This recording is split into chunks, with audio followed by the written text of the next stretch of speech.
Olá, sejam bem-vindos ao nosso Frostcast especial de 35 anos. Hoje nós vamos abrir o coração e também o freezer para relembrar um pouquinho da nossa infância e contar a história de uma empresa que não é qualquer empresa, vamos combinar. É a empresa que mais vende sorvete no Nordeste do Brasil. Olha que incrível! E é a quarta maior do Brasil. E é muito incrível a história que você vai acompanhar agora, cheia de propósitos e ensinamentos. Fique aqui com a gente que só está começando. Eu sou Lohane Cabral, jornalista e apresentadora, e tenho a honra de conduzir esse bate-papo. Mas antes de eu apresentar os nossos convidados, deixa eu fazer uma pergunta para você que está acompanhando a gente.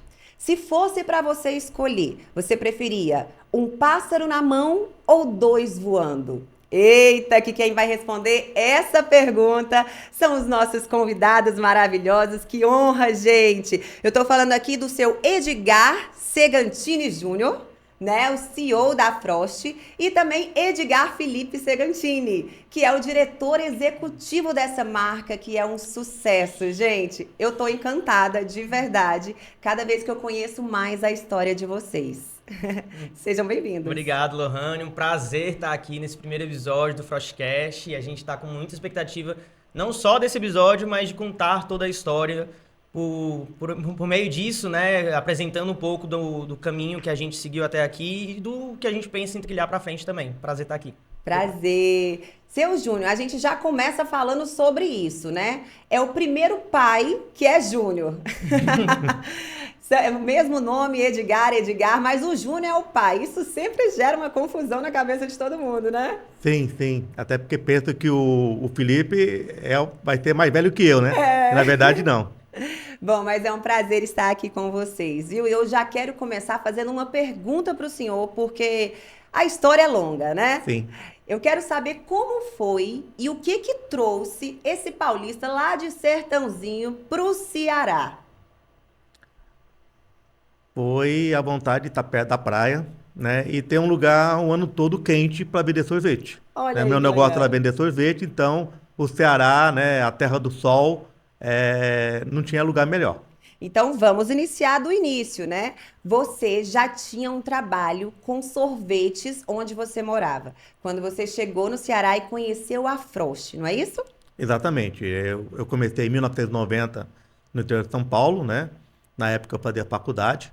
E comecei a vender sorvete para pagar a faculdade e depois eu ia seguir meu caminho de engenheiro elétrico. Mas chegou no final, eu continuei com sorvete, né?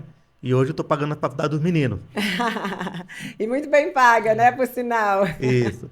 E quando teve a oportunidade, né, de vir para Fortaleza, por que essa oportunidade? Porque no inverno de São Paulo, por mais que eu tivesse um lugar muito quente, mas chegava no meio de junho e julho, o inverno era muito cruel e caía as vendas 70% a 80%. As pessoas não queriam tomar sorvete no inverno. Exatamente. Então, eu como muito inquieto, né, sempre arrumava alguma coisa para fazer, né? Então, alguns anos eu comecei a vender alarme, depois eu vendi Herbalife, eu montei loja de 1,99, depois loja de R$ 1, né?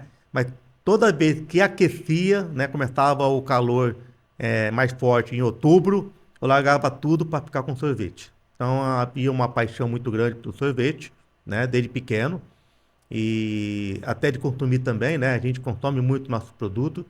E quando teve a oportunidade de vir para Fortaleza, né, não pensei duas vezes, né? Então a gente veio para cá, até porque também a praia representa uma coisa que eu sempre gostava, né? No inverno, nas férias, ir para Santos, né? No caso, em São Paulo. E agora não, moro na Mora na praia, né? praia. Então, E vale dizer que é o mesmo período o ano todo. Mesmo quando tem chuva, é inverno, aqui tá quente, da mesma e forma. a água também é quente, É né? água quente.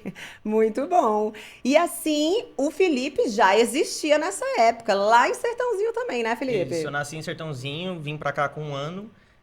Então, misturo um pouco o sotaque, eu sou cearense. Eu tô muito tempo no Ceará, mas ainda falo porta. Então, eu falo macho, fecha essa porta. Então, meio misturado. Mas desde pequeno também, na história do meu pai, né? Nasci na indústria de sorvetes lá em Sertãozinho, que era o início de tudo, com a minha avó também. E, enfim, desde pequeno, também viciado em sorvete, sempre tomei muito picolé e sempre engajado de alguma forma na empresa, desde criancinha, sendo, de alguma maneira, não foi muito difícil para mim, porque eu adorava sorvete e picolé. Então, para mim, nunca foi um desafio ir para a empresa para tomar sorvete. Né? Imagine, meu pai tem uma fábrica de sorvete. É uma pena, né? Muito bom, mas como surgiu a Frost? Porque antes era uma marca de sorvete que vocês tinham, uma sorveteria. E a Frost, quando chegou aqui, ela já existia? Isso, né? Eu vim para cá em 2002 para ser sócio de uma empresa. Por 3 anos e meio continuei nessa empresa e eu vendi minha parte. Né? E quando eu voltei para São Paulo, que eu tinha minha indústria lá, eu quis inovar lá também. Né? Porque aqui tinha um produto chamado Marujinho. Né? Então eu peguei essa minha empresa em São Paulo, transformei ela em Marujinho. Uau! Né? Que lá a máquina tá bonzinho. E todos os meus pontos comerciais eu vendi para um concorrente. Né? Então, um concorrente na época, assim, pô, Júnior, você tá voltando para cá, mas se você quiser continuar no Ceará, eu compro todos os seus pontos. Então, acabei negociando todos os meus pontos lá e inovei lá. E de lá trouxe equipamento de sorvete para a Frost. Então, eu comprei a Frost na época, que é março de 2006, e desde lá que a gente tem trabalho na Frost. Muito bem. Então ela já existia, né? Mas aí você, logo em seguida, você tinha me contado, né? A gente conversando antes, que ela era sua concorrente. Então, como uma forma de negócio, calma aí, deixa eu pegar ela para mim. Eu já conheci o mercado aqui em Fortaleza, né? E comercialmente falando, e também tinha muita experiência na indústria. E quando eu cheguei na Frost, eu já sabia todas as dificuldades da Frost, né? Que ela tinha no mercado, porque eu conhecia já concorrendo com ela. Então, eu comecei a trabalhar os pontos fracos na época, tornando pontos fortes. Bom, e aí depois de tudo? Tava na Frost, como foi que começou a crescer desse jeito? Porque as pessoas já conheciam a marca sorvete, né? O sorvete do supermercado, o sorvete que era distribuído nas casas dos cearenses. Mas ela cresceu muito nesse período que você começou dentro. Logo nos primeiros anos já teve resultado, não foi? Sim, a gente começamos no primeiro momento, trabalhar os pontos fracos, né? Tinha uma oportunidade na qualidade dos produtos, melhorei a embalagens, né? Ela estava muito queimada também, eu mudei a logo, né? Não é essa nova logo, é essa nova logo, mas é a anterior, essa tem 2 anos. E nisso mostrou uma nova cara para o mercado, né? E por mais também que eu era conhecido no mercado, as pessoas conheciam a minha qualidade, qualidade. né? Então, isso foi muito mais fácil. E aí já teve as primeiras filiais. Isso, a gente abrimos as filiais acho que a primeira foi em Teresina, né? Depois abrimos em Juazeiro, né? Depois São Luís e depois Mossoró. São várias, né? E agora nós abrimos também Pernambuco e Belém. Muito bem, olha aí, ele já contando um pouquinho de tudo, mas algo que me chama a atenção também nessa conversa é que ele falou de um outro produto, o Marujinho, que poucas pessoas sabem, né? Mas que também faz parte, né, da Frost. Vocês têm 3 produtos incríveis, né? 3 marcas. Isso. Conta pra gente, Felipe. O Marujinho, por sinal, marca muito a minha história também, porque eu tenho uma história particular, né? Desde os 9, 10 anos. Meu pai sempre me incentivava a empreender de alguma forma. E aí eu coloquei na cabeça que eu queria uma Nerf na época, uma arminha. E eu pedi Dia das Crianças, né? E aí ele falou, não, vou te dar os marujinhos, você vai vender na escola. E aí eu fiquei, logicamente, extremamente chateado, né? E aí fui vender os marujinhos na escola. Passei a semana vendendo 20 marujinhos no isopor. E eu vendia muito rápido, na época eu queria ser jogador de futebol.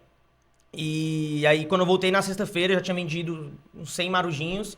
Falei, pô, pai, não tem um isopor maior porque eu vendo 20 marujinhos muito rápido, não consigo nem tomar o meu. Nem o meu eu conseguia tomar, né? E aí eu pedi pra ele um isopor maior, ele trouxe no dia seguinte um isopor de 40, aí comecei a ter mais dificuldade de vender todos os marujinhos, já tinha que tomar 2, às vezes tinha... Enfim, e aí eu sei que depois de uma semana, meu pai me chamou pra conversar, já tava com quase o dinheiro pronto pra Nerf.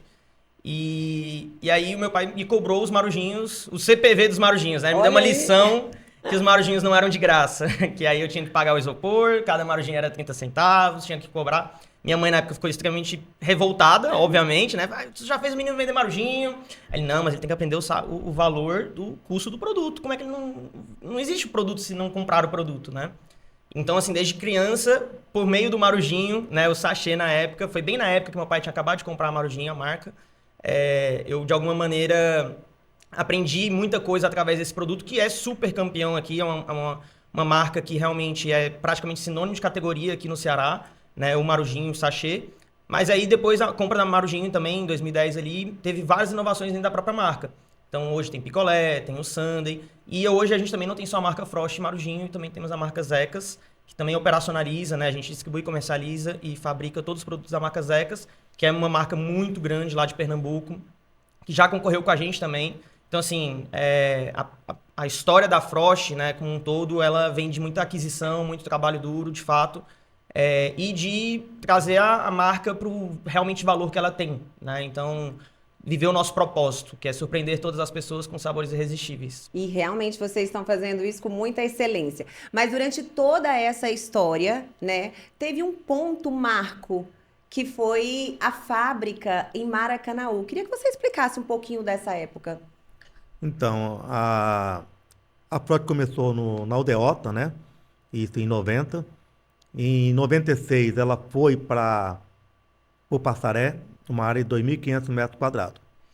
E chegou mais ou menos em 2006, foi quando eu comprei, né? E comecei a aumentar a fábrica, né? A fábrica era pequena, comecei a aumentar a fábrica e que os 2.500 metros já estava apertado. Então comecei a comprar alguns vizinhos, comprei umas 3 casas vizinhas para aumentar o espaço, chegou até 3.500 metros. Mas nisso a gente estava com dificuldade mesmo assim. E com a Copa de 2014, os preços subiram muito na região, né? Porque é perto do Castelão, tal, aquela coisa toda. Foi quando eu tive a oportunidade de um terreno lá no Maracanaú, né? Então, um terreno muito grande, 14.000 metros quadrados, e que hoje já está pequeno, né? Então, assim, foi a nossa história, né? Foi em 2011. Em 2014, a gente mudamos só uma parte da indústria, mudamos o escritório e a logística. E depois, em 2017, foi a fábrica toda. Uau, e quando a gente consegue ver essa fábrica do escritório de vocês, né? A gente esteve lá, estivemos lá e ficamos encantados. Foi muito estratégico o ponto do escritório e da fábrica. E hoje a gente vê a grandiosidade, né? Hoje com 1.000 colaboradores diretos, não é isso? Mais de 1.000, Mais de 1.000, né? Bizarro. Muito bacana. Aí depois dessa história que vocês realmente fizeram com o sorvete, o Felipe entrou aonde para ser esse diretor de sucesso que ele tá aqui? Conta, Felipe. Eu sempre levei o Felipe nas férias para trabalhar comigo, né? Então, eu trabalhava muito, então o momento de estar junto com ele é levar ele de sábado para a empresa. E como que eu fazia isso? Ó, se você trabalhar, você vai ganhar a diária. E sorvete? Posso chupar à vontade? Pode. Pode à vontade. Eu ia nem pela né? diária, Esse né? aí é o melhor salário, né? E o sorvete que ele mais gostava era cone. É verdade. Então ele pegava, vamos dizer assim, o mais caro, né? Vamos dizer assim. Mas assim, era muito gratificante, né? Porque, a certo ponto, começou a aguçar essa vontade dele de trabalhar na Frost. Muitas perguntas, né? O tempo todo. E na ida, na volta, muitas vezes ele já voltava cansado, até dormia no carro. Mas esse foi uma atitude minha muito natural, né? De fazer o que eu fiz. Né? Então, o Felipe até a vontade hoje... de ficar com o filho também, ter esse Exato. momento com ele. Isso. E nisso ele começou a participar mais e mais nas férias, né? Então, nas férias era o mês todo, ele ganhava o salário mínimo, né? Então, ele começou sempre de baixo. Tava rico, com 12, 13 anos. Rico de E eu levava ele em vários lugares. Ó, você vai ficar dessa vez na portaria, dessa vez você vai ficar na produção, na logística. Então... Passou por todas as etapas. Ele podia escolher o lugar, né? Escolher o lugar... Ó, vamos mudar agora, vamos para outro. E nisso foi... As pessoas... Ele foi fazendo amizade com o pessoal. Então, assim, ficou muito, assim... gostando do negócio em si, né?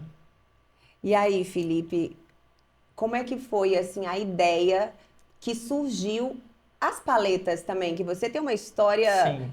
tremenda nisso, é o responsável, né, por isso. Tem, assim, a minha história, como eu falei, meu pai contou, desde pequeno eu sempre estive dentro da empresa, né?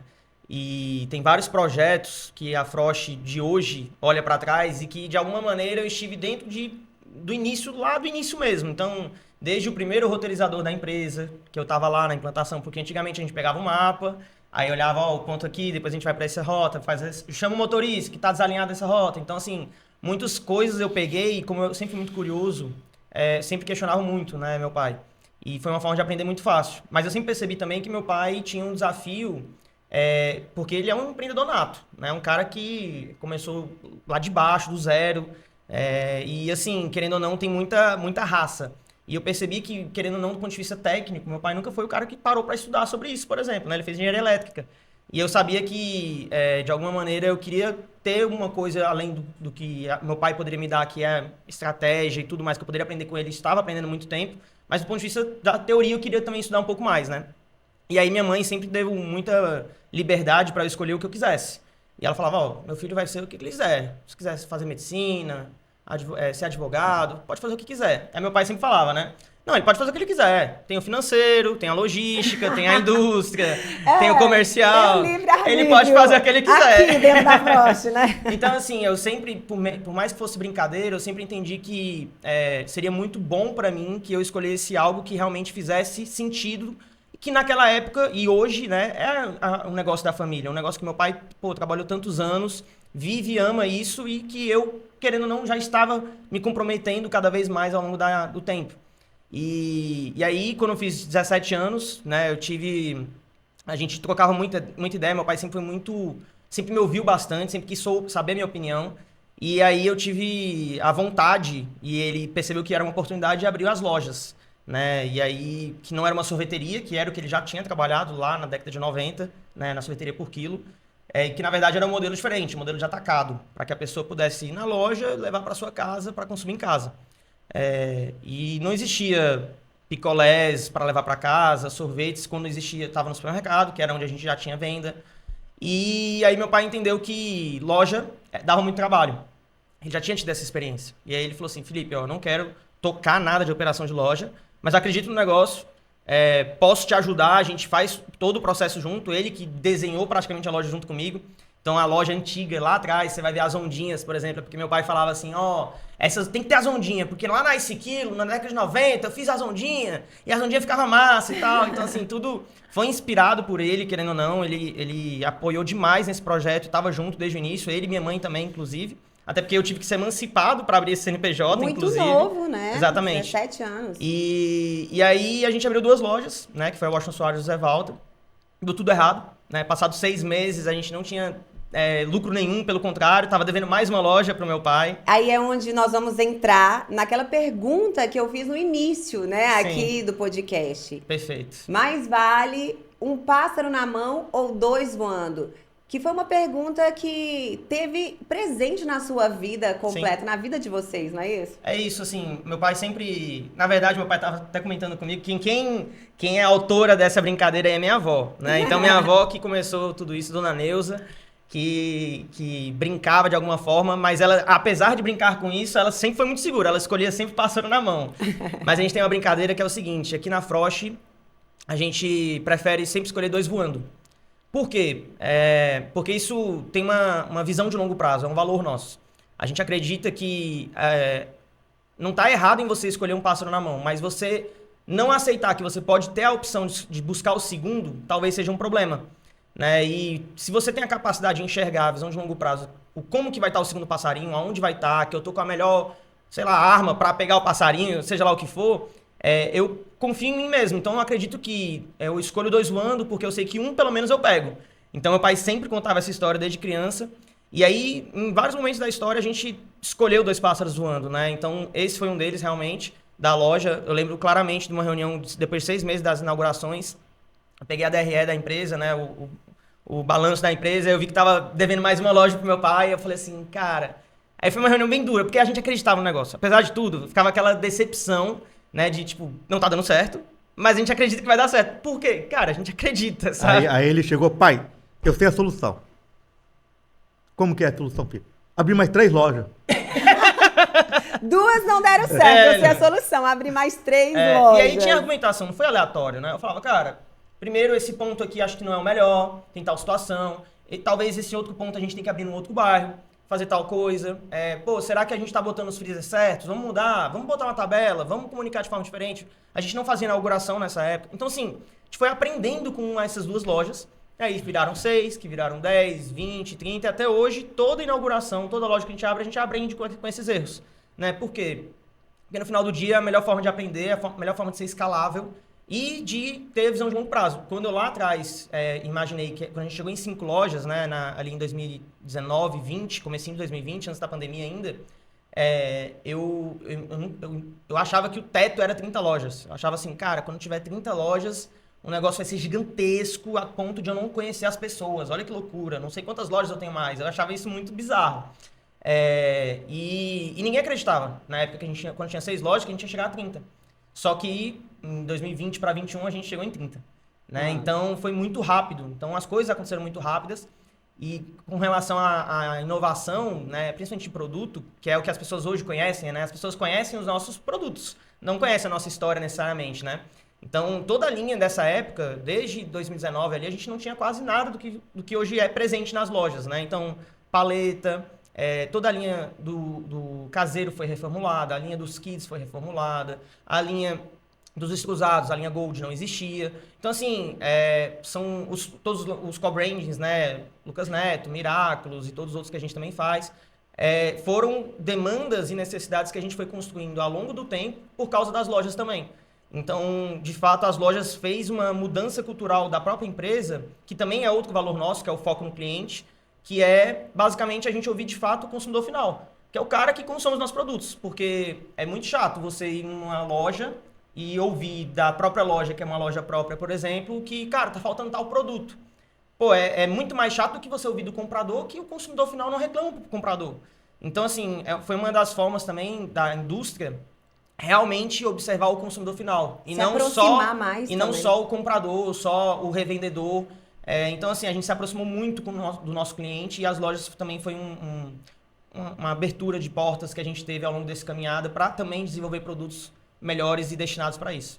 A gente percebe nessa história, né, um grande ensinamento, assim, que é claro, é que não existe a desistência. Vocês teriam todos os motivos para desistir ali quando a primeira loja não deu certo.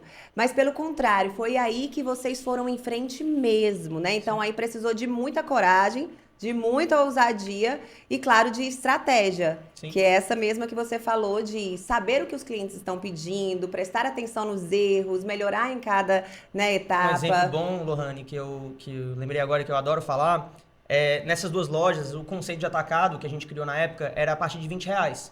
Então, acima de R$20 em compras, o cliente levava no preço de atacado. E aí, um dia, eu fazendo rota, cheguei na loja, eu vi um senhorzinho contando assim na calculadora, tipo, R$1,49, mais R$2,39, mais não sei o quê, pegando, sei lá, 8, 9 produtos ali e tentando entender se chegava aos R$20. E aí, ele no caixa falando assim, mas se eu chegar em R$20, eu vou pagar 18? Mas eu não paguei R$20. Ele ficava muito confuso. Aí eu olhei aquilo e falei, caraca, velho, putz, a gente não pode colocar preço, as pessoas não conseguem fazer conta, não é fácil, não é simples. E outro valor também nosso é a simplicidade. E aí veio a genialidade, que hoje, realmente, assim, o que fez dar certo, parte desse aprendizado, desses 2 erros, dessas 2 lojas, foi esse conceito, onde a gente definiu que não, a partir de agora vão ser 5 produtos da loja. E tem muita estratégia envolvida atrás disso, porque qual que era o nosso desafio? Mostrar para o nosso consumidor os nossos picolés. A gente não era forte nos picolés. Então, as pessoas chegavam na loja para comprar o sorvete, o pote. E eu precisava fazer o que a gente chama de upsell, né, que é a venda sugestiva de mais picolés, para que a pessoa aumentasse o ticket dela. E por isso que era R$20. Porque o pote era 15, 16. E aí eu precisava botar R$20 para a pessoa botar 2, 3 picolés. Só que eu pensei o contrário. Eu falei, cara, e se a pessoa levar 5 unidades de qualquer coisa? Ela não vai levar 5 potes.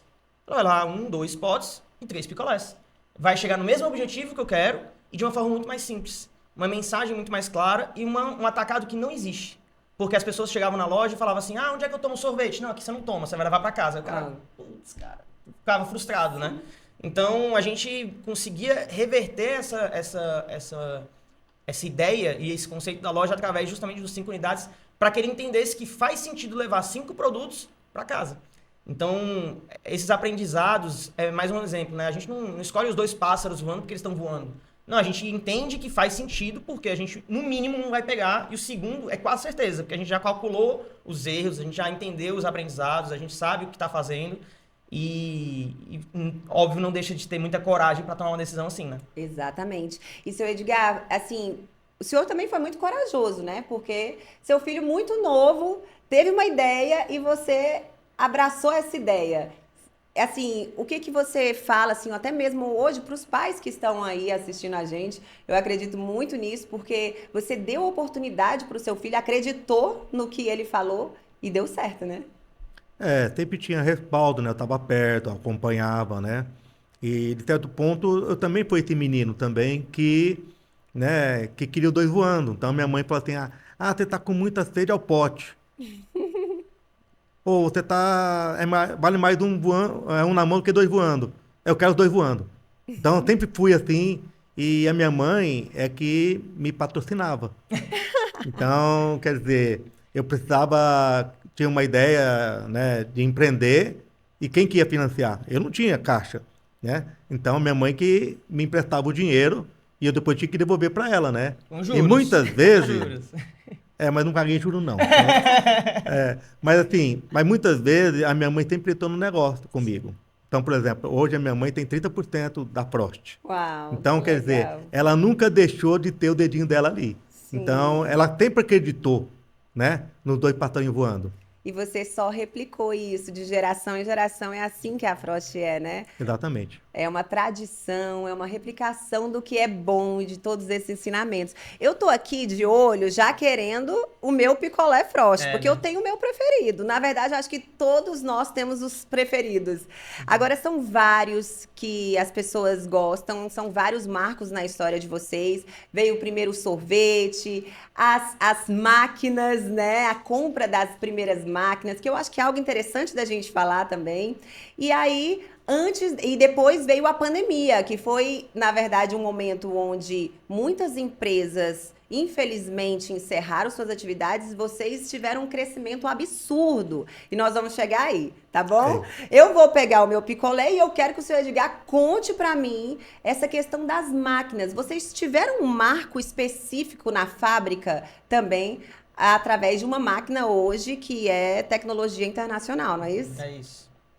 Pronto, foi em 2024, Felipe, compramos. 22. Foi? 22. 22 para 23. Que já foi na pandemia, então. Foi Exato. depois da pandemia, na Depois da verdade. pandemia, Olha! né? Na Mas pandemia, tem isso usado também, né? Que foi em 2020. pai. na pandemia, em 2020, Ó, o pistache. nós estávamos com as lojas e o Felipe queria fazer faculdade em São Paulo. E eu falei, cara, mas eu preciso de você aqui para me ajudar. Mas, papai, eu preciso ter um pouquinho mais de experiência, eu só tenho 19 anos. Olha Tá, mas aí. você vai aprender aqui comigo, vai aprender muito mais rápido, né? Eu vou dar oportunidade para você. Mas vamos fazer um negócio. Você vai fazer um intercâmbio fora, então você vai ficar 7 meses no Canadá, né? E depois você volta para tomar conta das lojas. Então, e quando estourou a pandemia, né? Ele estava no Canadá. E a gente falava todo dia, ele me ligava para saber como que estava a Frost e tal. E uma hora ele me falou que lá no Canadá estava tendo uma pandemia, que a situação era séria, e que ele foi no supermercado e que não tinha papel higiênico para comprar. Meu Deus. Aí, Imagina o coração do pai, né? Em fevereiro, janeiro e fevereiro ainda, bem antes da pandemia chegar aqui. entendeu? Então, eu fiquei com essa mensagem gravada, né, tal. Vi a pandemia começar a acontecer, e no dia seguinte eu fiz uma reunião com meus diretores, né, sobre o que podia vir. E o primeiro a falar foi o diretor comercial na época, né, e falou assim, ó, se a gente vendia 100, vai vender 10. Vai fechar tudo. Então, ele fez o cálculo. E eu falei, cara... Isso Mas um tu- mês antes de chegar a pandemia no Brasil. Aí tá bom. Aí chega a pandemia, aí, ó, tá vendo o que eu te falei? Vai cair para 10. Aí o setor de compra fala assim, ó, vamos cancelar os pedidos. Nós estamos bem estocados, porque normalmente, como o inverno aqui no Ceará chega em março, abril, Então estava muito estocado. Então não precisava comprar. Então vamos diminuir as compras, porque não vai vender. E eu falei o contrário. Dobre tudo as compras. Então eu falei por último, todo mundo pessimista, eu falei, ó, vamos dobrar. Aí o que aconteceu? Olha que ensinamento, Né? gente. O supermercado, tudo vazio. Só um detalhe, pode desculpa te cortar, mas o que acontece? Como eu tava vendo muita coisa no Canadá antes, tem um vídeo que eu gravei justamente na área de congelados que não tinha nada nos freezers. E o que acontece? Como na pandemia, como fechou tudo lá antes, eu fiquei sem fazer nada. E eu também trabalhava lá de outra maneira.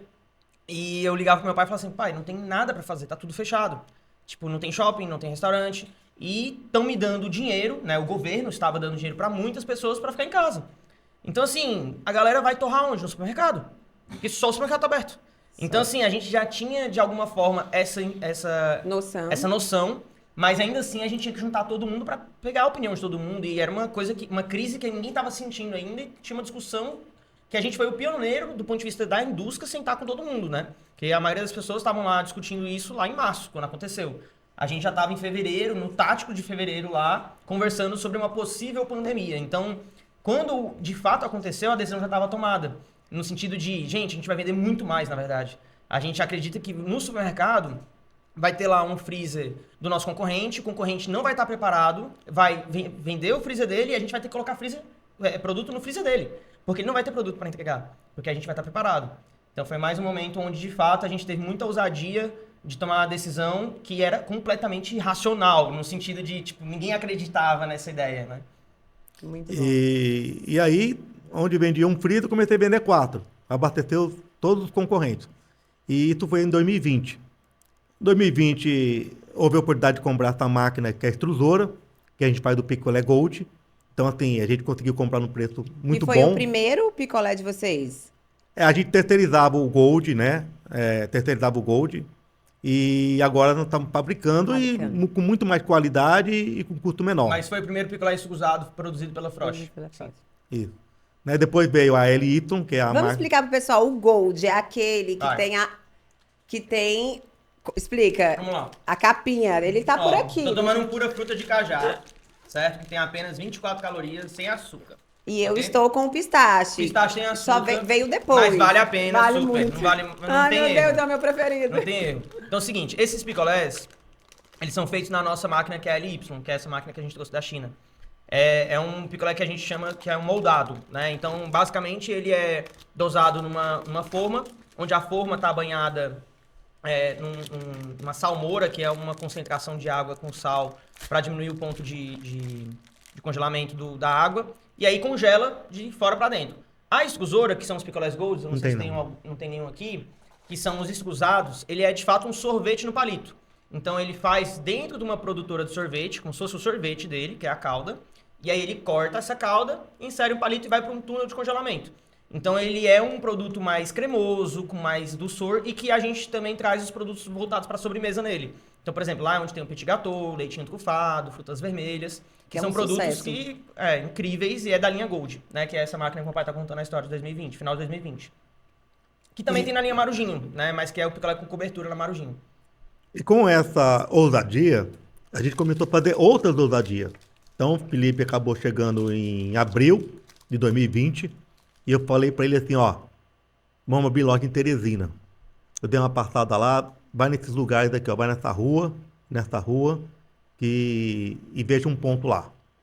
E vamos aumentar a filial também. Aí, do lado ali, filho, você desmonta aquela câmara ali, é tudo de isopor, vai dar tudo certo, você pega e leva pro outro lado. Ele vai explicar. Desse jeito pra mim. Aí, você entendeu? Entendi. Mas papai, aí a mãe dele me liga. Você tá mandando o menino pra pandemia em Teresina? Ele vai com o Júnior Costa. O Júnior Costa é experiente, vai com ele, né? Eles chegaram lá. E eles vão dormir aonde? Dorme na filial. Dorme na filial lá, tem um quartinho lá, tudo certinho. Não tinha um quartinho, a gente teve que fazer um quartinho.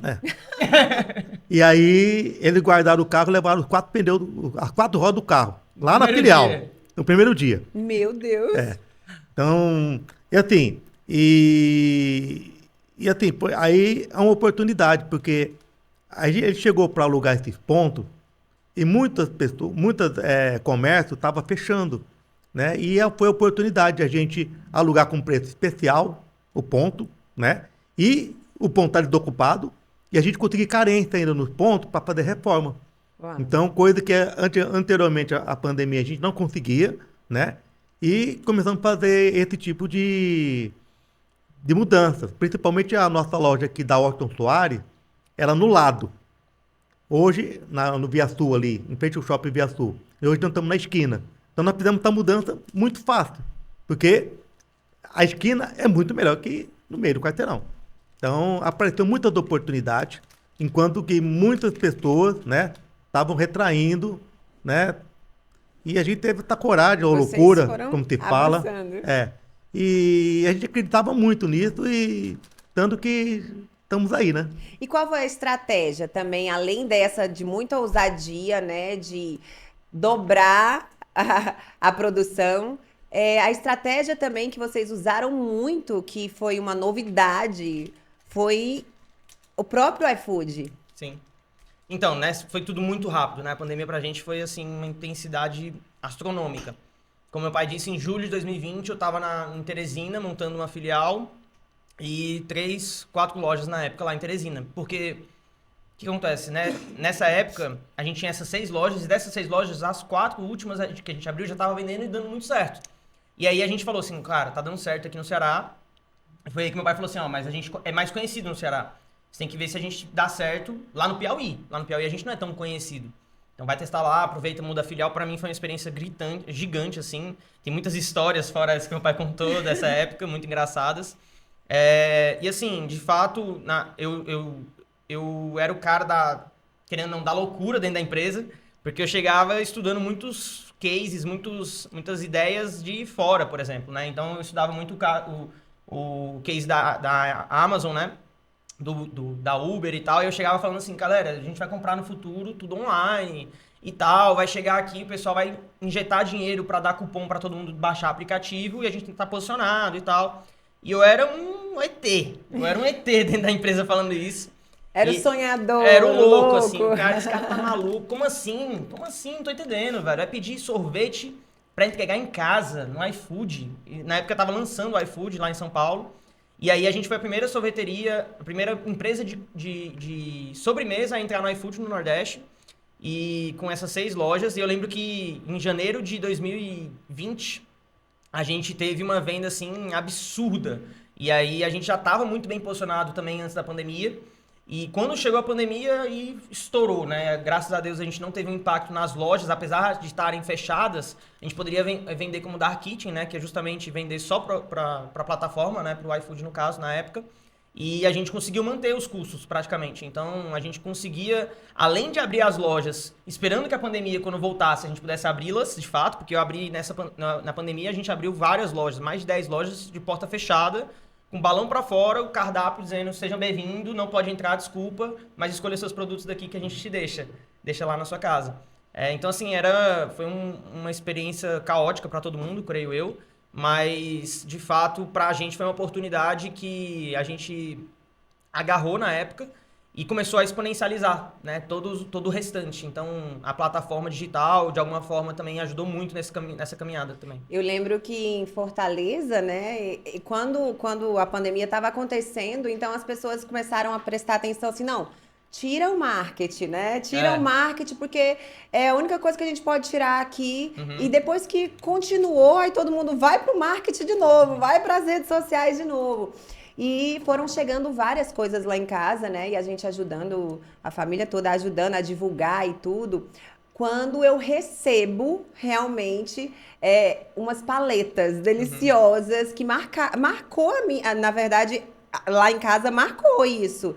Por quê? Porque era um momento que quando chegava as paletas da Frost para mim e lá para minha família, o meu filho ficava super feliz, a minha família inteira ficava feliz, porque a gente lembra, né, das coisas boas, Sim. que era algo que a pandemia estava tirando, Exato. né, a esperança. E o sorvete tem isso, ela traz essa esperança, a infância, o sonho de que, né, vai ser construído. E vocês fizeram de uma maneira muito única, já desde do pensamento aí de mudar o estilo, né? Como você falou, seu pai falou, Das ondinhas. das ondinhas, Teve as muita briga, viu? cores. As cores, tudo foi muito pensado para trazer essa infância Sim. também, né? Na memória de cada um. O rebrand foi uma coisa que dentro das minhas loucuras, eu sempre falei pro meu pai há muito tempo, meu pai sempre me escutou muito, sabe?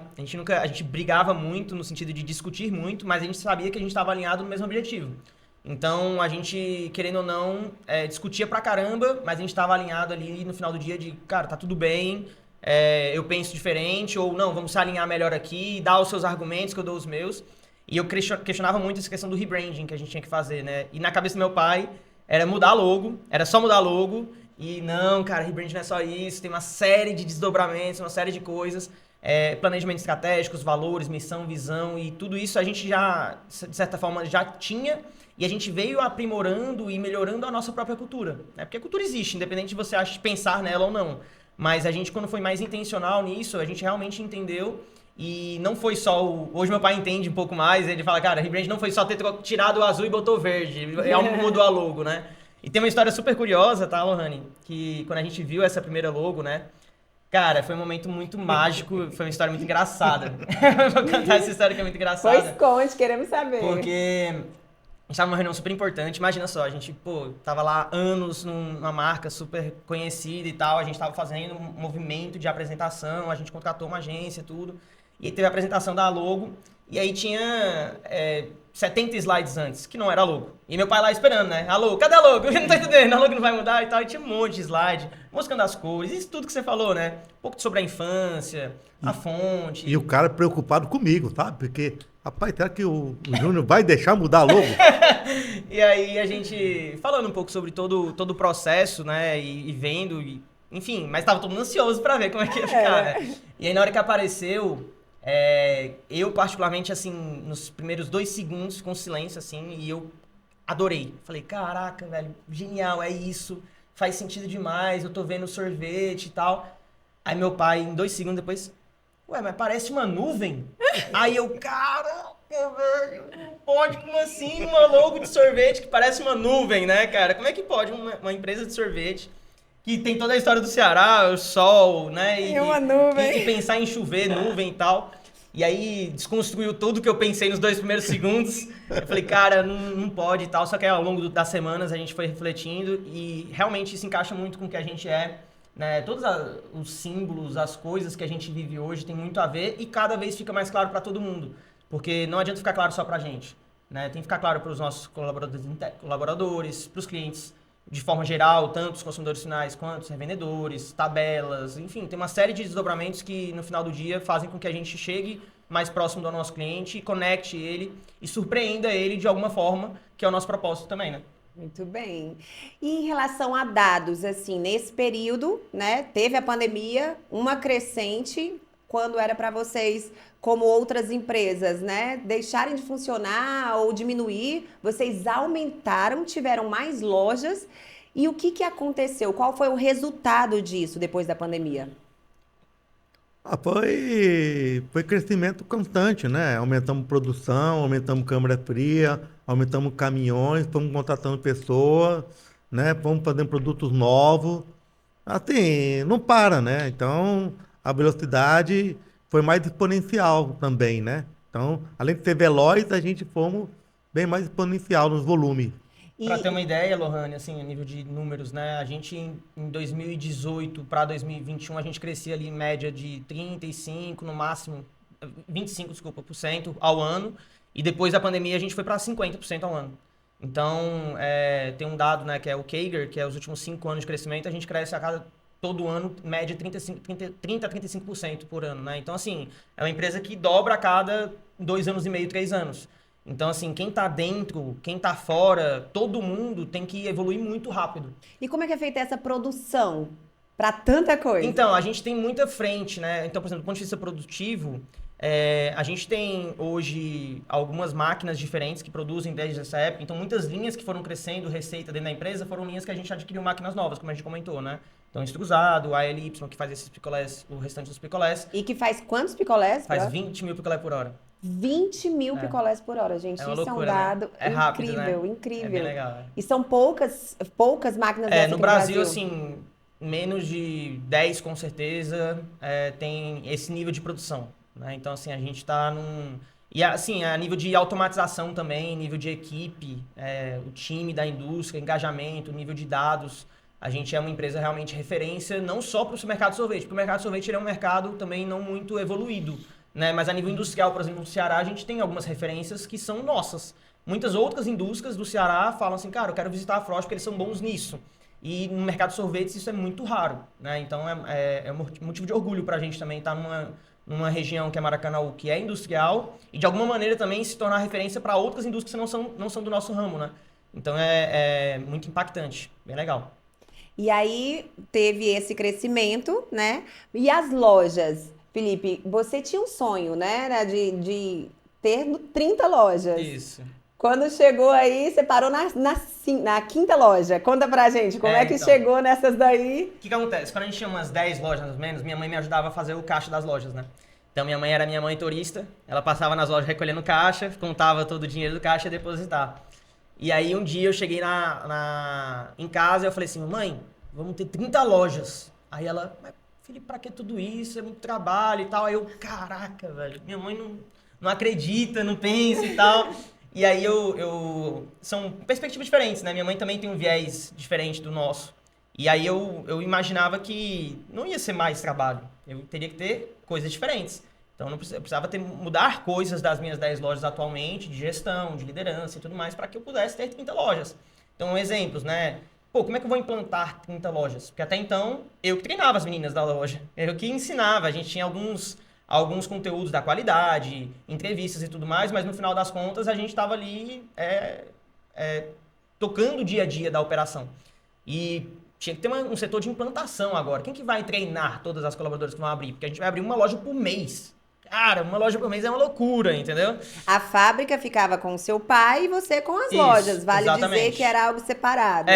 Meu pai sempre teve muito medo, né? E por isso que a gente também... Muitas pessoas viram pra mim e falam assim, cara, foi muito rápido, né? Do nada, puf, 70 lojas. Também não foi do nada, assim.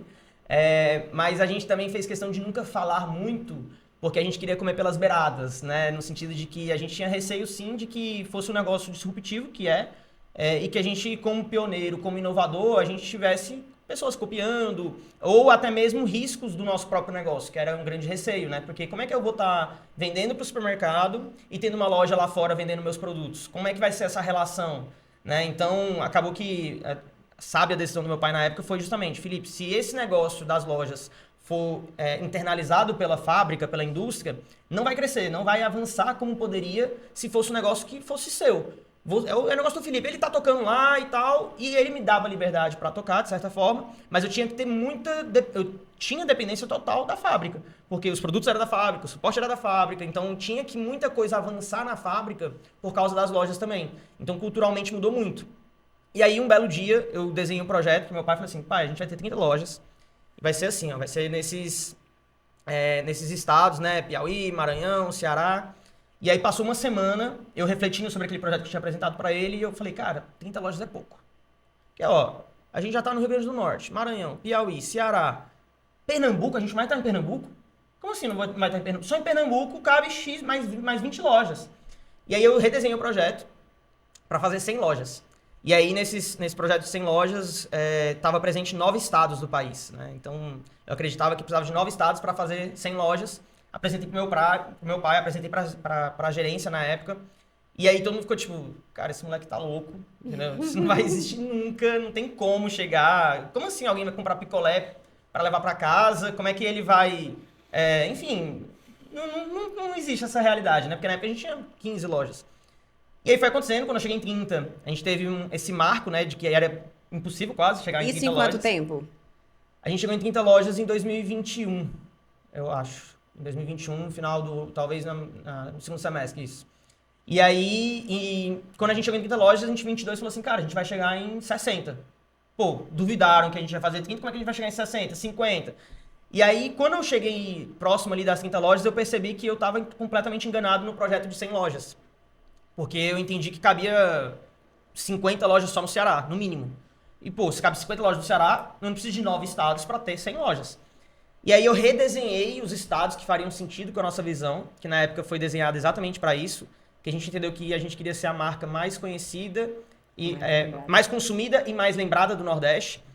A gente já era mais consumida em 2020, na pandemia. A Frost já foi a primeira do Nordeste mais consumida. No Nordeste é a quarta do país. Então a gente já tinha esse feito.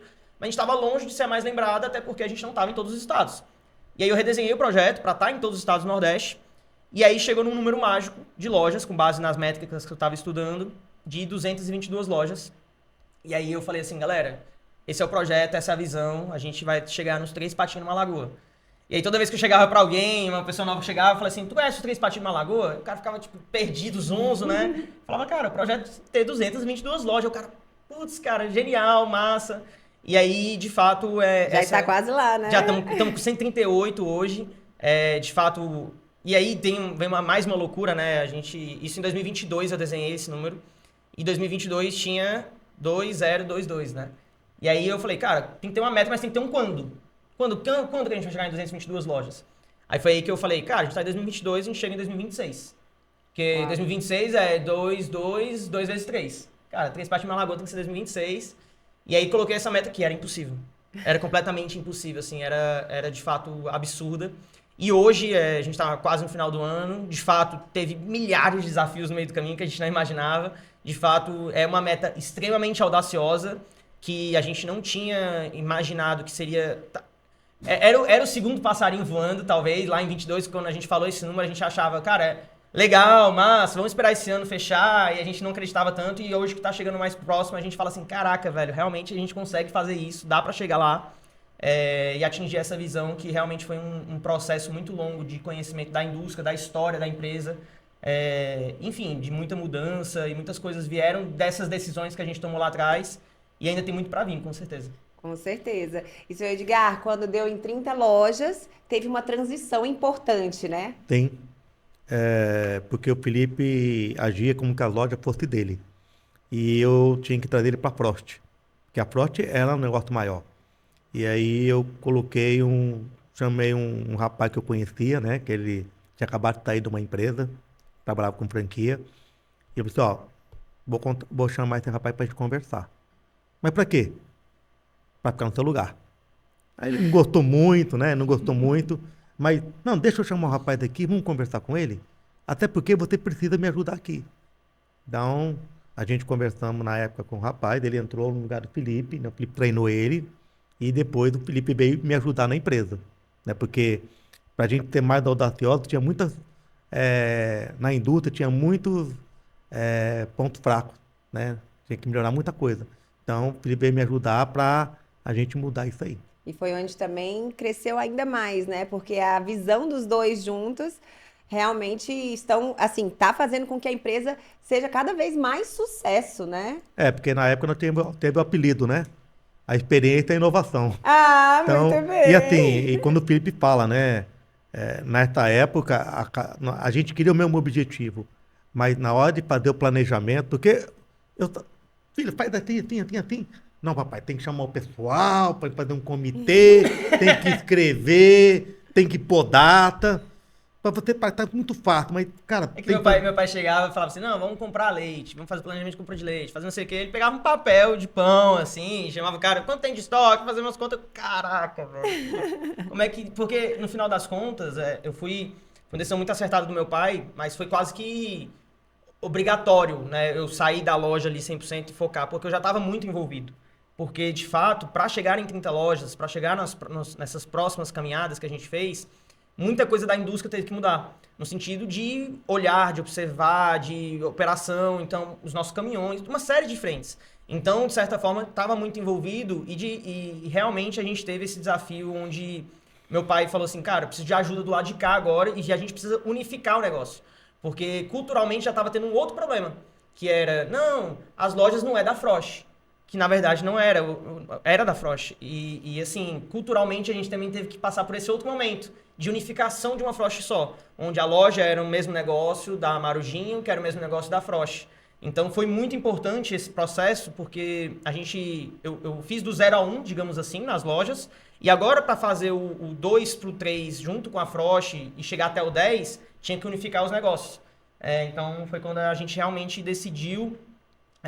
Aliás, eu decidi não, meu pai me empurrou, eu não estava muito feliz porque eram minhas lojinhas, tinha muito apego, eu estava naquela rotina, eu não tinha essa visão talvez, que obviamente já estava na cara que tinha que acontecer.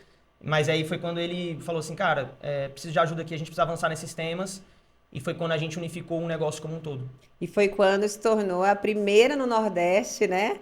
A quarta no Brasil, maior que de vendas de sorvete, e destaque também na imprensa, né? Não se fala em outra coisa a não ser Frost. O sucesso que a Frost vem fazendo em pouco tempo, mas com muito trabalho, a gente sabe, e conhecendo um pouco mais da história, a gente se admira mais.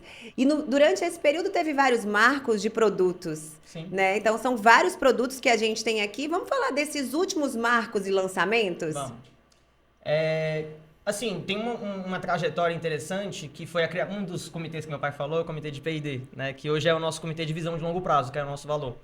E eu lembro de uma decisão muito engraçada, que um dia eu cheguei na loja fazendo essas rotas, e aí eu cheguei na loja e a atendente falou que a fábrica tinha falado que não ia fazer mais picolé de milho. Na época a gente tinha um picolé de milho. E aí eu virei e falei assim, não tô sabendo e tal. Ela, não, mas falaram que o seu Júnior que tinha tirado o picolé de milho e tal. Eu falei, cara, eu ainda vou pra fábrica hoje, vou checar essa informação, depois te falo. Mas realmente, eu acho que o picolé de milho nem vende tanto. Ninguém quer comprar picolé de milho. O negócio que vende é morango, chocolate e tal. E eu cobrava muito do meu pai, justamente por ele ter um empreendedorismo, uma intuição muito grande. Ele tomava muitas decisões que não necessariamente eram baseadas em dados. E eu cobrava muito isso dele. Falava assim, pai, a gente tem os dados, cara. Olha os dados, analisa e toma decisão. E aí eu cheguei já na empresa com esse viés de falar assim, pô, pai, tu viu os dados antes de tomar a decisão de acabar com o milho? Aí ele falou desse jeito, né? Não, o menino chegou aqui, o comprador, falou que a embalagem ia durar para 1 ano e meio e que se esse produto fazia sentido mesmo, eu falei, 1 ano e meio não faz sentido, então mandei tirar, mandei não comprar. Aí eu, caraca, velho, toma uma decisão assim, pai. Ele, não, eu vi os dados. Aí eu, pô, eu vi os dados, né? Então, aí ele, não, eu vi o BI, eu fui lá ver os BIs e realmente, a cada 10 picolé de morango e chocolate, só vende 1 de milho. Aí eu fiquei calado, né? Falei, pô, beleza, pai, faz sentido então, tal, beleza. Aí eu fui pra casa, à noite, aí eu mexendo no BI e fui confrontar a informação que ele me falou, né? Só que o que acontece? Na época a gente tinha um viés da indústria, como eu falei. Então, os dados que meu pai estava olhando eram os dados geral da empresa. Então, a cada 10 picolés de morango e chocolate, 1 era de milho. No entanto, quando eu fui ver os dados da loja, só da loja, a proporção era diferente. A cada 10 picolés de morango e chocolate, 3 eram de milho. O que significava, né? Que é óbvio que o nosso vendedor na rua, quem está com um ponto comercial, não consegue colocar todos os nossos produtos. Ele coloca os campeões. Coloca morango e chocolate. E o consumidor, na prática, porque na loja tem o milho, tem o espaço do milho lá, tá lá, o consumidor consegue ver o milho. Na prática, o consumidor quer mais milho, ele quer 3 vezes mais milho proporcionalmente do que o consumidor, que na verdade é o vendedor. O vendedor que vê lá e fala assim, putz, cara, tá faltando aqui o morango, vou botar morango. E ele não vai falar, tá faltando morango, vou botar milho, né? Então é natural. E aí, quando eu tive essa sacada, apesar do meu pai ter tomado a decisão, entre aspas, certa, eu questionei ele, falei assim, cara, tu acha que foi certa a decisão com base nisso? Porque pensa só, hoje eu tenho 10 lojas e vende desses... e detalhe, do total, 30% da venda total de picolé de milho já era nas lojas. Então eu falei assim, cara, se hoje eu tenho 10 lojas, a gente pensa em ter 30. Eu já vou ter o volume dobrado dentro da loja do picolé de milho. Então, só por isso, no número geral, vai de 1 para 2. Já se paga, já faz sentido. E outra, como é que eu vou abrir mais loja com menos produtos? Eu tenho que lançar mais produtos, porque hoje a gente não tem isso, não tem aquilo, não tem aquilo, não tem aquilo. E aí foi aí que a gente tomou a decisão de lançar, de abrir esse comitê de P&D, onde meu pai não seria o cara mais de falar assim, não, tá bom, põe mais açúcar, tira isso aqui, faz isso aqui. Não, papai, não vai ser mais assim. Vai ser o seguinte, tu tem que ensinar a todos nós o porquê que você está tomando essa decisão. Porque é muito mais importante você nos ensinar para tomar as decisões certas no futuro do que você tomar a decisão para sempre hoje. Então, a gente começou a fazer teste cego, fazer um monte de coisas, até o ponto de hoje, por exemplo, meu pai ir para a reunião ou não ir, e a gente tem um comitê muito mais técnico para tomar muitas decisões, inclusive. Não que a experiência não vale, pelo contrário, a experiência vale muito para quando ele ensina as experiências. A experiência não vale muito para necessariamente tomar uma decisão, que é o que ele queria fazer na época. Então a gente foi formalizando, talvez burocratizando na época na cabeça dele, que realmente foi uma burocracia, mas que era importante para aquele momento. E aí a gente começou a evoluir e pensar com o viés da loja. Então foi daí, desse comitê, que saiu vários produtos voltados para a loja, que foi o que fez a gente virar tanto as lojas e virar tanto as outras questões. Então veio paleta, veio os golds, veio... E aí, só para terminar essa história do milho, né? Virou o primeiro case do comitê de P&D, porque a gente falou assim, não, vamos fazer o milho. Na época o milho era da linha cremosa, né? Que era uma linha um pouquinho mais barata. Não existia assim, né? Um picolé de milho, assim. Exato, a gente já tinha muito tempo, tá? Então já era uma inovação há muito tempo lá atrás. Mas assim, não era tão conhecido Não assim. era. E aí o que a gente fez? A gente, como tinha tirado o milho, né? E aí a gente falou assim, cara, e se a gente fizer uma pamonha? Ao invés de milho, lançar o pamonha. E o pamonha é linha caseiro, porque é nordestino, pô. Pamonha. E aí o pamonha, o caseiro é uma linha um pouquinho mais cara. Então a gente fez do milho uma pamonha, lançamos o produto um pouco maior, com mais margem, muito melhor e com um produto muito mais regional, com muito mais característico. E foi uma ideia minha? Não, foi uma ideia do comitê. Assim, não foi uma ideia genial do meu pai, uma ideia minha. Pelo contrário, foi daí que vieram vários frutos. E por isso que é muito mérito, não nosso, né, mas de muita gente, muito trabalho, muitas decisões que não são só nossas, mas, como você falou, né, Lohane, são mais de 1.000 colaboradores, então tem muita gente que hoje lidera muitas pessoas. Então, de fato, é uma brincadeira desse milho para pamonha, mas foi uma mudança de chave que a gente teve e que virou muitos lançamentos. Aliás, todos os lançamentos hoje que vocês veem, as próprias polpas, milkshake, no pote, todos eles vieram através do comitê de P&D, que hoje é o Visão de Longo Prazo. E a gente vê que essa inovação está sempre presente na Frost, mas como não perder também a tradição? Com tanta inovação assim, como não perder a tradição? Continuando, seguindo em frente, vendo as oportunidades, né? A gente está sempre presente, acompanhando, ouvindo o cliente, os colaboradores. É isso que foi que a gente sempre fizemos, né? Continuar. E que aula, viu, gente? Que aula de empreendedorismo, de relação também entre pai e filho, né? Familiar, porque aí uma base de família que a gente vê claramente em vocês também é uma base clara para uma empresa funcionar quando é familiar, né? A gente sabe que tem empresas familiares que não dão certo exatamente porque não existe essa base certa como vocês fazem.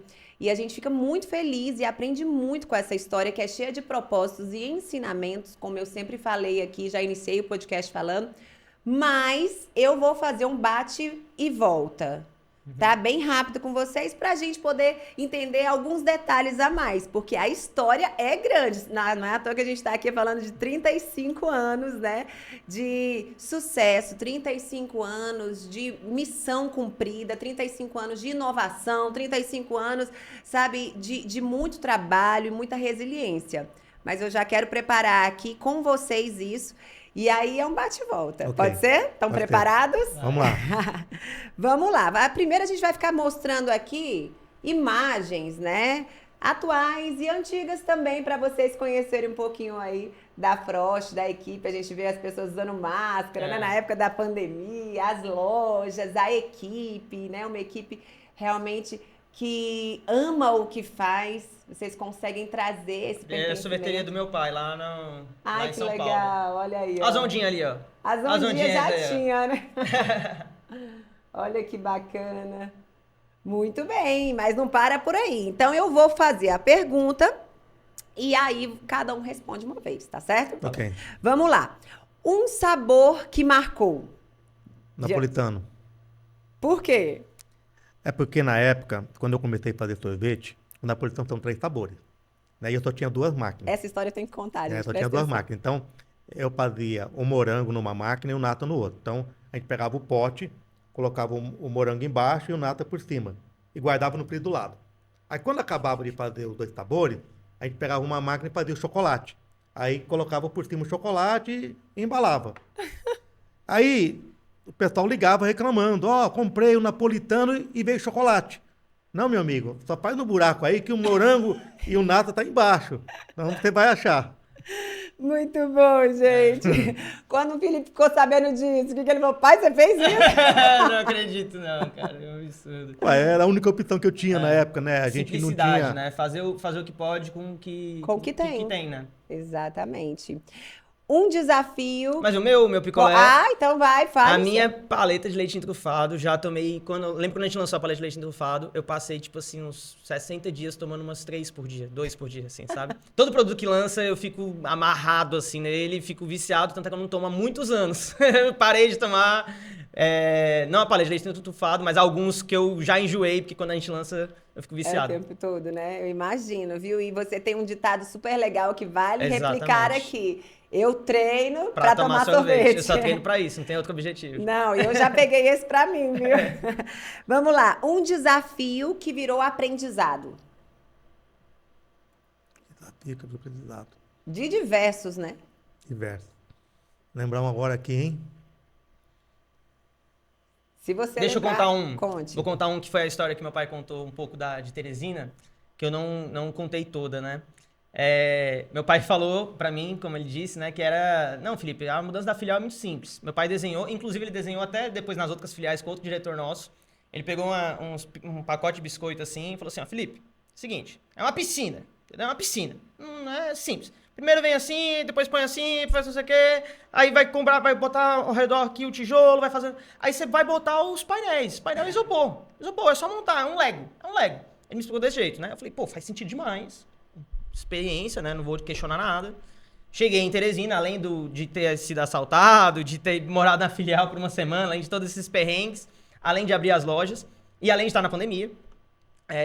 Meu pai, no dia que a gente estava montando, fazendo todo o projeto da filial, e aí meu pai mandou o caminhão que estava carregando no Passaré, que era a antiga fábrica, os painéis, e levando para Teresina para que eu pudesse descarregar os painéis e montar. E aí meu pai me ligou de manhã e falou assim, ó, Felipe, tá chegando o caminhão aí, você vai descarregar. Falei, pô, pai, mas como é que eu vou descarregar? Não, Felipe, é isopor. Chama os meninos da filial aí e vocês descarregam. Põe umas luvinhas e vocês descarregam. E aí, cara, eu segui o meu pai, né? Pô, meu pai não ia me botar numa furada.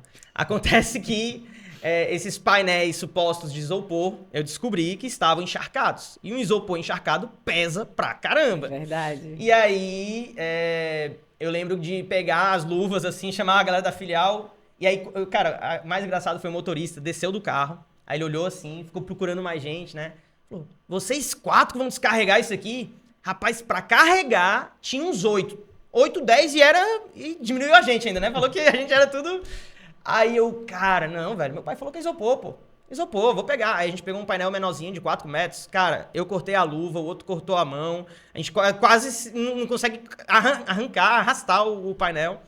E assim, o aprendizado que eu tive, que não foi só esse, mas nesses perrengues que eu tive, foi de projetar, detalhar melhor, tentar sugar do meu pai, que ele tem muita experiência, mas muitas vezes ele teve a experiência de montar uma câmera menor.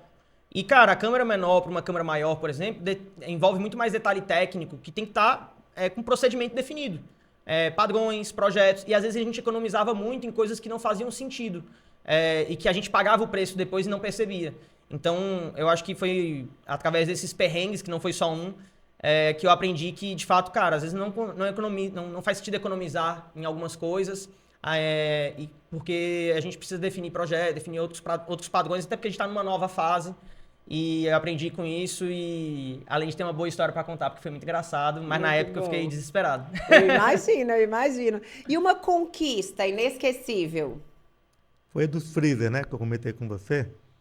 Olha só, eu tinha na faixa de 500 freezer mais ou menos na época, e algum concorrente tá falando que o Júnior tá querendo ter mais de 1000 freezer, tal, quer ter um maior do Nordeste, né, e aí a maior quantidade de freezer que eu tinha comprado uma vez foi um truque, um caminhão, né, que vinha 50 freezer.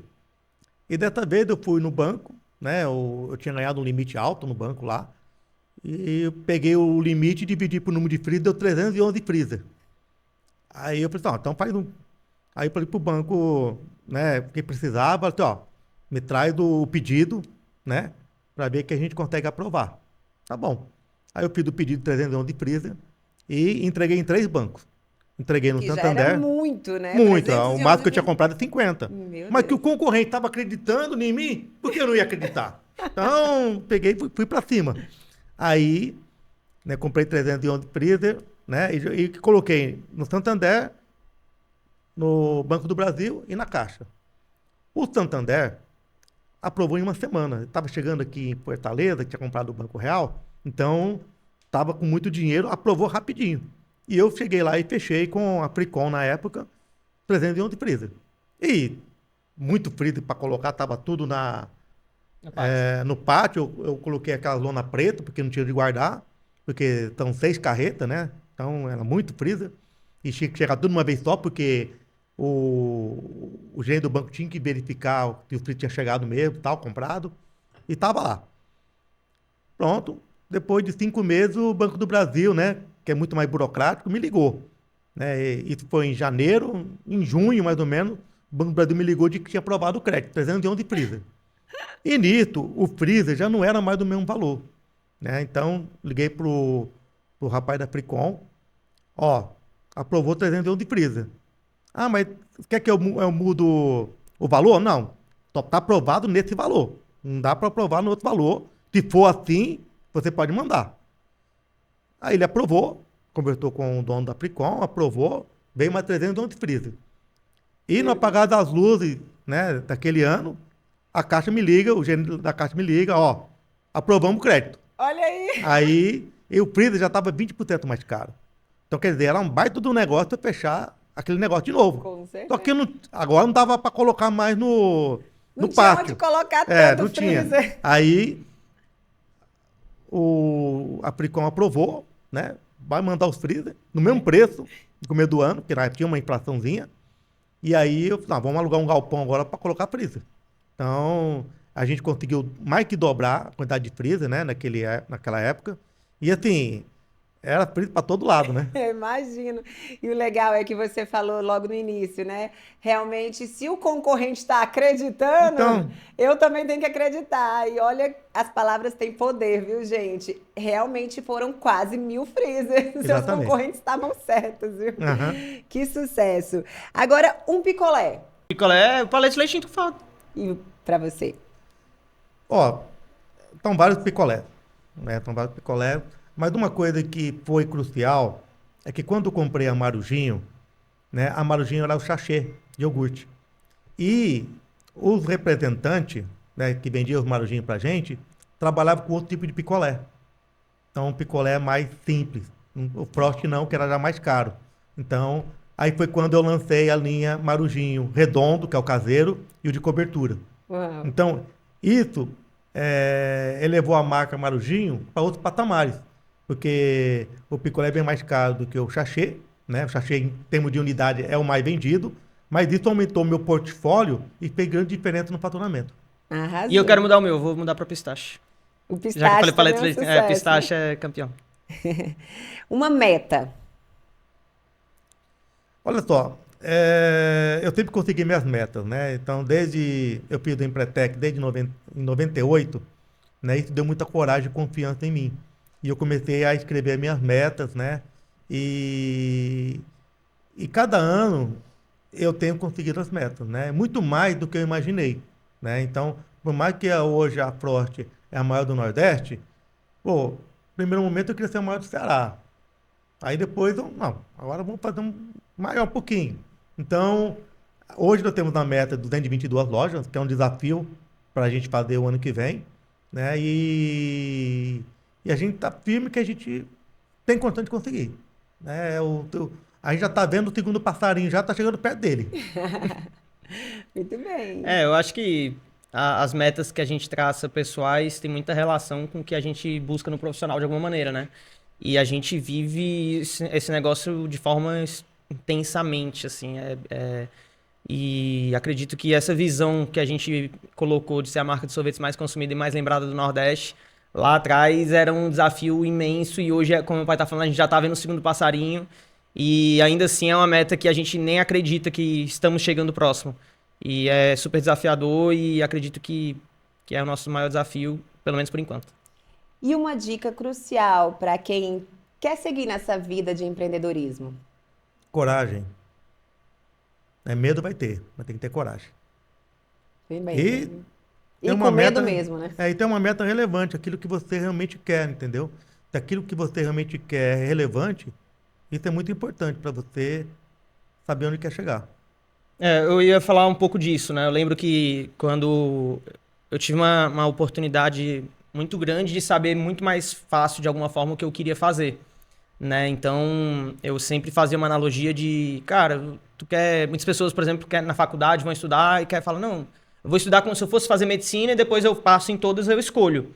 A minha lógica sempre foi muito contrária, né? Se você não tiver um alvo claro, qualquer coisa que tu for acertar vai fazer sentido? Cara, talvez não, né? Então, não precisa ter talvez tudo consolidado, mas saber a direção, eu acho que é o mais importante, saber que tu tá olhando para ali e não fugir muito do caminho, mesmo com medo, ter coragem. Eu acho que é a dica que eu deixo. Muito bem. Nós aprendemos isso aqui, né? Anotar as metas, É. né? Ter um caminho, realmente é só o começo. E essa é a história da Frost contada por quem sabe cada detalhe, né, de como iniciou. E a gente fica assim cada vez mais apaixonado por essa empresa. Quero aqui parabenizar, dizer o quanto estou honrada de poder estar participando de alguma forma desses 35 anos, porque a Frost já faz parte, né, da nossa casa, da minha infância, enfim. Estou muito feliz de estar aqui com vocês e poder também mostrar para todos os colaboradores e as pessoas o quanto é gratificante fazer parte de uma empresa que acredita, né, que coloca para frente os objetivos, que dá oportunidades de crescimento e uma empresa que é apaixonante, né? Então quero parabenizar. Se for para vocês deixarem um recado hoje para os colaboradores, para quem acompanha a Frost, o que vocês falariam? Olha só, tem uma coisa que eu quero que as pessoas. Eu quero ser tratado como que eu vou tratar as pessoas como que eu quero ser tratado. Eu quero as mesmas oportunidades que eu quero também, eu quero dar para as outras pessoas. E através da Frost, na sua missão, compartilhar experiência, alegria e bem-estar com sabor e qualidade, e também através das lojas, a gente vendendo no atacado, a gente está democratizando o sorvete. Então, a gente está dando possibilidade de pessoas chegar até o nosso produto, né? Isso de uma forma, um produto com qualidade e com preço muito justo, ou até, né, vamos dizer assim, que ela tem capacidade de comprar. Essa oportunidade é sempre eu quis, né? Então, quando eu comecei a trabalhar, quando eu era pequeno, eu comecei a fazer geladinho, não deu tempo para falar tudo, e a minha intenção era chupar o geladinho, porque eu não tinha dinheiro para comprar. Então eu vendia uma parte, comprava matéria-prima e o meu era de graça. Então eu vejo a oportunidade, tá?